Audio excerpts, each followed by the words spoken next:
জলখাবারের সন্ধানে নতুন একটি স্থানে পৌঁছে গেলাম আজ। আর সত্যি সেখানে পৌঁছেই উঠে গেল মাথায় হাত, কারণ এমন লাল লাল মাটনের চর্বি দিয়ে ঘুগনি, তার সঙ্গে মুড়ি, আহা, দিনটাই যেন জমে গেল। এই যা, আপনাদের ভিডিও দেখতে না দেখতেই শুরু হয়ে গেল বায়না। লোকেশন জানতে চান তাই তো? নিশ্চয়ই জানাবো, তাহলে একটু অপেক্ষা করুন। তবে হ্যাঁ, নতুন ঠিকানা জানার জন্য কিন্তু পুরো ভিডিওটা আপনাদেরকে দেখতে হবে।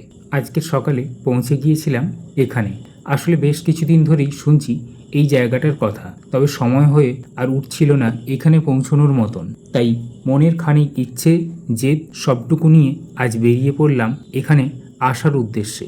এখানকার মানুষদের চাওয়া পাওয়াটা দেখেই সত্যি অবাক হলাম, কারণ যখন পৌঁছেছিলাম তখন কিন্তু দোকানটা খোলাও ছিল না। খোলার পরই মাত্র কয়েক মিনিটে এত মানুষ কী করে হাজির হলো বুঝতেও পারলাম না। আপনারা যারা স্থানীয় এখানকার তারাই বলুন, আপনারা এখানে কী জন্য আসেন? ভালোবাসার টানে, নাকি খাবারের স্বাদ উপভোগ করতে? আর হ্যাঁ, এই ঘুগনি মুড়ির দাম ছিল মাত্র 25 টাকা। তবে হ্যাঁ, ঘুগনির স্বাদ ছিল আমার কাছে মোটামুটি, খুব একটা আহামরি কিন্তু নয়। আপনাদের অভিজ্ঞতা নিশ্চয়ই জানাতে পারেন কমেন্ট বক্সে। হাওড়া ইনডোর স্টেডিয়াম বা ডোমুরজলা স্টেডিয়াম, বর্তমানে যা রিং রোড নামেই পরিচিতি লাভ করছে, এটাই হলো তার ঠিকানা। যাই হোক, আমার কেমন লাগলো আপনাদেরকে জানালাম। আপনাদের অভিজ্ঞতা নিশ্চয়ই তুলে ধরবেন। দেখা হবে পরবর্তী ভিডিওতে। এখন সবাইকে